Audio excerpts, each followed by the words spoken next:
नमस्कार, मैं बीके यादव और आप देख रहे हैं भारत न्यूज लाइव। राजा परीक्षित जब शिकार करने के लिए जंगल गए थे तो उन्हें एक ऋषि के आश्रम में जाना पड़ा था। इस दौरान उन्होंने ऋषि से अपमानित होकर महसूस किया और क्रोधित होकर उस पर मरा हुआ सांप फेंक दिया था। आपको बता दें कि राजा परीक्षित पांडवों के वंशज और अभिमन्यु के बेटे थे। युधिष्ठिर ने कौरवों को हराने के बाद परीक्षित को राजा बनाया था। एक दिन राजा परीक्षित जंगल में शिकार करने गए थे और हिरणों का पीछा कर रहे थे। थकान और प्यास लगने पर वे ऋषि के आश्रम में पहुंचे। आश्रम में ऋषि ध्यान में लीन थे और उन्होंने राजा का अभिवादन नहीं किया। राजा परीक्षित अपने आप को अपमानित महसूस किया और उन्होंने मरा हुआ सांप उठाकर ऋषि के गले में डाल दिया। इस बात से क्रोध में आकर के ऋषि का 14 वर्षीय पुत्र श्रृंगी ऋषि ने राजा परीक्षित को 7 दिनों के अंदर ही तक्षक नाग के डसने का श्राप दिया था। 7वें दिन तक्षक नाग ने राजा परीक्षित को डसा और उनकी मृत्यु हो गई। आज जनपद अयोध्या के तहसील बीकापुर के ग्राम पंचायत कनावा में यजमान श्री महेश तिवारी के यहाँ श्रीमद् भागवत का तीसरा दिन रहा, जिसमें कथावाचक ने यह अमृत वर्षा भक्तों पर किया, जिसे सभी श्रोता भाव विभोर हो गए। देखिए आगे की कथा भारत न्यूज लाइव पर।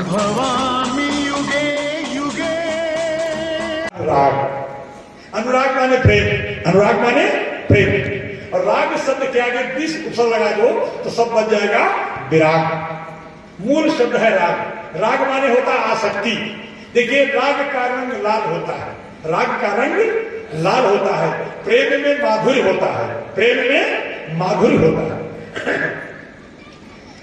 इसको एक उदाहरण से समझें। हनुमान जी लंका में प्रवेश करने जा रहे हैं। सीता जी का पता लगाते हुए हनुमान जी लंका में प्रवेश करने जा रहे हैं। जैसे लंका के मुख्य द्वार पर हनुमान जी पहुंचे तो हनुमान वहां पर एक द्वार रक्षिका खड़ी थी मुख्य द्वार पर। हनुमान जी ने सोचा कि ऐसा चला जाऊं कि इसको भनक न लगे। तो हनुमान जी ने क्या किया, मशक समान रूप कपिधरी। हनुमान जी मच्छर बनिए, इतना बड़ा बनिए कि निकल जाए कि हमका जाने नहीं पाए। लेकिन देखिए कितनी चैतन्य थी वो, उसने खट से पकड़ लिया। मच्छर के रूप में अंदर प्रवेश करने वाले हनुमान जी को उस द्वार रक्षिका ने पकड़ लिया। कहां जा रहे, कहां जा रहे? हनुमान जी ने उस स्त्री से पूछा, तुम हो? कहा, मैं इस लंका की द्वार रक्षिका हूं, मेरा नाम लंकिनी है, मेरा नाम लंकिनी है, और जो लंका में चोरी करने के लिए आता है ना, मैं उसको खा जाती हूं। ये मेरा आदर्श है, ये मेरा आदर्श है। हनुमान जी ने कहा कि जब से मैंने लंका की यात्रा प्रारंभ की तब से मुझको बार बार रास्ते में स्त्रियां ही मिली, और जो ही मिली वो मुझको खाने चाहती थी। पहले वो मिली सिंहिका मिली, पहले वो एक तो देवताओं के द्वारा भेजी गई वो मिली, सुरसा मिली, फिर दूसरी स्त्री सिंहिका मिली, और जो ही मिला वो उसको खाने चाहता है, और तुम भी मिली और तुम भी उसको खाने चाहती हो। इसका मतलब ये लग रहा है कि तुम्हारी लंका में अकाल पड़ा हुआ है, भूख से सब परेशान है, मर रहे हैं, तभी जो ही पकड़ता है खाने चाहता है। उसने कहा, हे बंदर, क्या फालतू की बकवास करता है तू? हमारे लंका में अकाल नहीं पड़ा हुआ है, देख आंख उठा करके, लंका सोने की बनी हुई है, लंका में अकाल नहीं पड़ा हुआ है। ये मेरी मर्यादा है, ये मेरा आदर्श है कि लंका में चोरी करने वाले को मैं पकड़ के खा जाया करती हूँ। हनुमान जी ने कहा कि इसका मतलब तुम्हारा दिमाग उल्टा हुआ है, तुम्हारी बुद्धि उल्टी हुई है, तुम्हारी बुद्धि को सीधा करने की आवश्यकता है। तो हनुमान जी ने क्या किया, मुटकाए के महाकपि हनी, एक जबरदस्त मुक्का हनुमान जी ने लंकिनी को मारा, और जैसे मुक्का मारा उसे परिणाम क्या हुआ, रुधिर बमत धरनी धन मणि, एक बूंद खून नहीं गिरा। बमन माने उल्टी, खून की उल्टी हुई, और धन वहां जाके पहुंची खून की उल्टी करती हुई।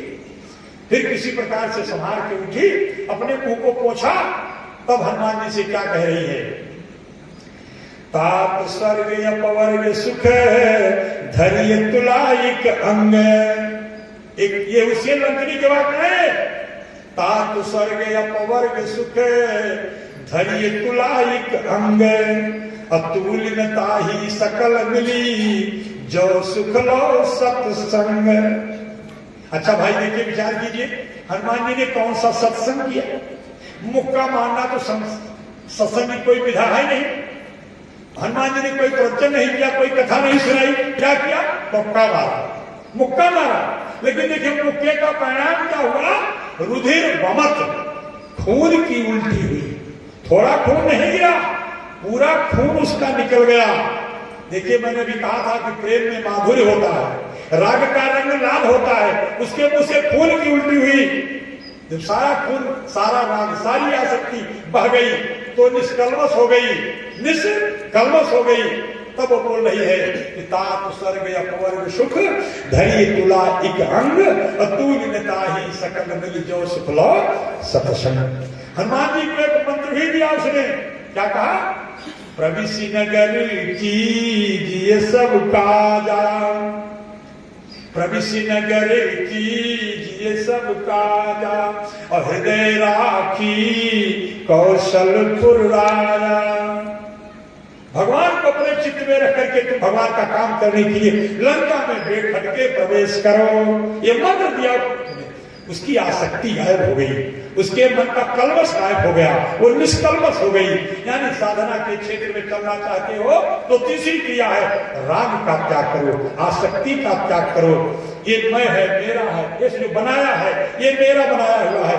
हम दूसरे को, हम जैसे हमारे यजमान हैं, हमेशा क्रोध में भरे रहते हैं, हमेशा बिल्कुल क्रोध में भरे रहते हैं। मैं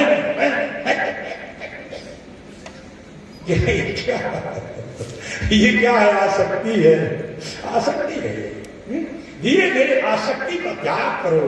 इसीलिए तो मनुष्य का सन मिला हुआ है, इसीलिए पढ़ाई लिखाई की गई है। धीरे धीरे आसक्ति क्या त्याग करो, अपने मन को भगवान के चरण कमलों में। ये मत सोचिए कि मैंने किया, ये मत सोचिए कि कौन मेरा साथी बन जाएगा, कौन सहायक बन जाएगा। इसको कोई जानता मानता नहीं है। इसलिए सबके साथ प्रेम का व्यवहार करो, सबके साथ प्रेम का व्यवहार करो, तभी साधना के क्षेत्र में हम आगे बढ़ सकते हैं। नाभि से पुला पैदा हुए, ब्रह्मा के कानों से ऋषि पुलस्त्य पैदा हुए। उसी क्रम में आगे चलते हुए ब्रह्मा के दाहिनी छाती से धर्म की उत्पत्ति हुई, ब्रह्मा की पीठ से अधर्म की उत्पत्ति हुई। देखिए ध्यान दें, पीठ में धर्म का निवास हुआ करता है।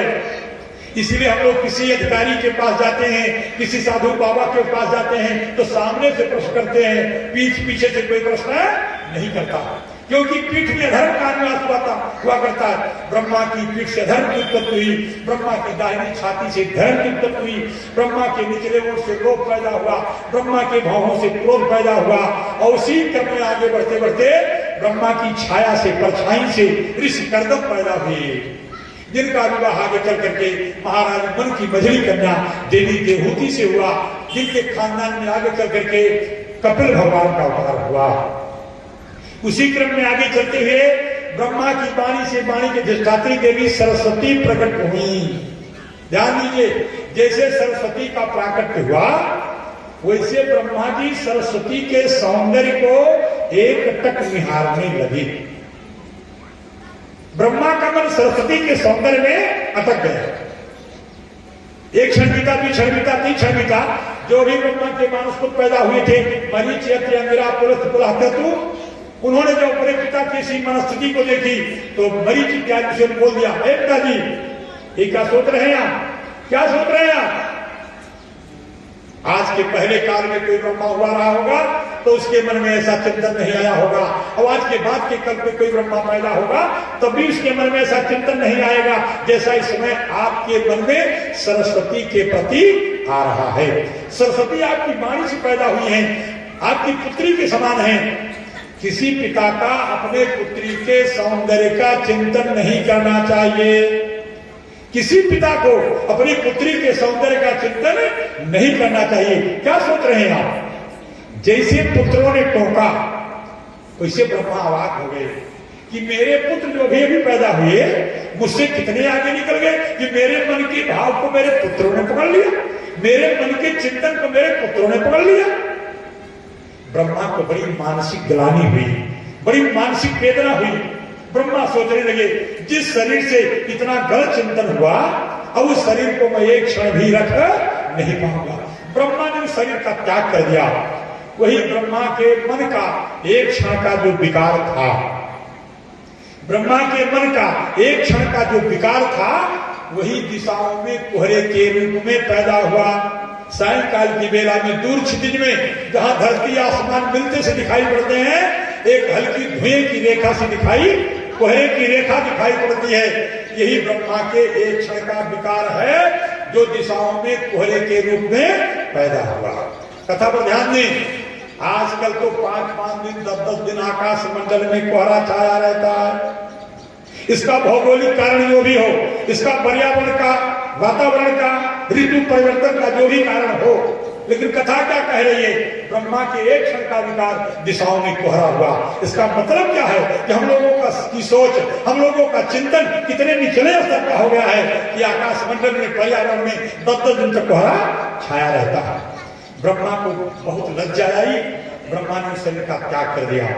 क्योंकि सृष्टि का कार्य करने की जिम्मेदारी ब्रह्मा की ही थी, इसलिए ब्रह्मा ने दूसरा शरीर धारण किया और सोचने लगे। सोचते सोचते उनके दाहिने शरीर के दाहिने भाग से एक पुरुष प्रकट हुआ और बाएं भाग से एक स्त्री प्रकट हुई। वो दोनों हाथ जोड़ करके ब्रह्मा से निवेदन करने लगे कि हे पिताजी, आपने हमको प्रकट किया है, पैदा किया है, हमारे पिता हैं, बताइए मैं आपकी क्या सेवा करूं। जैसे ही उन दोनों स्त्री पुरुष ने हाथ जोड़ करके विनय का प्रदर्शन किया, वैसे ब्रह्मा के मन में एक चिंतन आ गया, एक सोच आ गई। अभी तक मैंने जितनी सृष्टि का कार्य किया, किसी ने इस प्रकार से विनय का प्रदर्शन नहीं किया जैसा पुरुष श्रेष्ठ कर रहा है, ये स्त्री कर रही है। ये सोच करके ब्रह्मा जी गदगद हो गए और आशीर्वाद दिया, हे पुरुष श्रेष्ठ, तुम मेरा काम करने के लिए विनय का प्रदर्शन कर रहे हो, विनय प्रकट कर रहे हो, इसलिए मैं तुमको आशीर्वाद देता हूं कि तुम इस धराधाम के आदि मानव कहलाओगे और महाराज मनु के नाम से विख्यात होगी। यही स्त्री तुम्हारी रानी बनेगी, तुम्हारी पत्नी बनेगी, इसका नाम शत्रुपा होगा। हे भद्र पुरुष, भगवान नारायण की इच्छा है, एक को हम बहुत श्याम, मैं अकेला हूं बहुत हो जाऊं। भगवान किसी लीला कथा में आप दोनों पति पत्नी के रूप में रहते हुए सृष्टि का कार्य करें और सृष्टि का कार्य करते हुए संसार को प्रजा से भर दें। महाराज मन में हाथ जोड़कर कहा कि पिताजी, मैं सृष्टि के काम में आपका सहयोग करूंगा, लेकिन पृथ्वी का तो कहीं अता पता है नहीं, चारों तरफ अगाध जल की राह दिखाई पड़ रही है, पहले पृथ्वी के उद्धार का उपाय किया जाना चाहिए। बोले आनंद कंद सहिदानंद भगवान की जय। कथा में सज्जनों, सायंकाल की बेला हो चुकी है, भगवान नारायण अस्ताचल की तरफ जा रहे हैं, इसलिए अब कथा को यहीं पर विराम दिया जाता है। कहानी कथा प्रारंभ की जाएगी, पृथ्वी के उद्धार की कथा।